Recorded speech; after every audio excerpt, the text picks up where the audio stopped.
ඕම් ගම් ගුරුභ්‍යෝ නමః.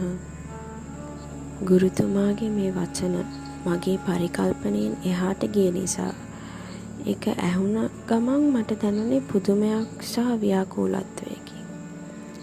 ඒ නිසා මම තවත් ප්‍රශ්නයක් ආචාරශීලීව මතු කරන්න පටන් ගත්තා. ඒත් මේ සැරේ මම වචනේ කියන්න කලින් ගුරුතුමා කිව්වා, තවදුරටත් විස්තර කිරීමට මගෙන් ඇසීමට අවශ්‍ය නැත. එය මම පැහැදිලි කරන්නම්. මෙවර ගුරුතුමා මට තවත් සරල උදාහරණයකින් පැහැදිලි කරා. ඔහු මට කියන්නට යන මෙම උදාහරණයම මට වඩාත් අවබෝධයක් සහ දැනුමක් ලබා දෙන බවද පැවසුවා. අඩු ශ්‍රේණී ඉගෙන ගන්නා කුඩා දරුවෙකුට පාඩම් කියා දෙනවා. එයාට ඒක ඒ වෙලාවේ ලොකු බරක් වගේ දැනෙනවා.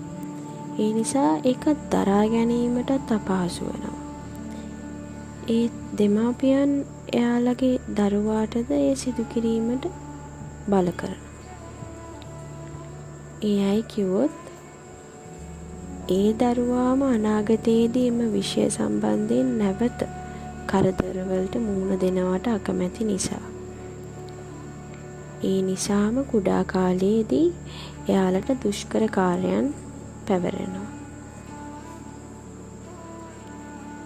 ඉගෙන නොගැනීම සඳහා ඉගෙන ගැනීමට මෙම කීමෙහි සැබෑ අර්ථය මෙයින් මනාව වැටහේ.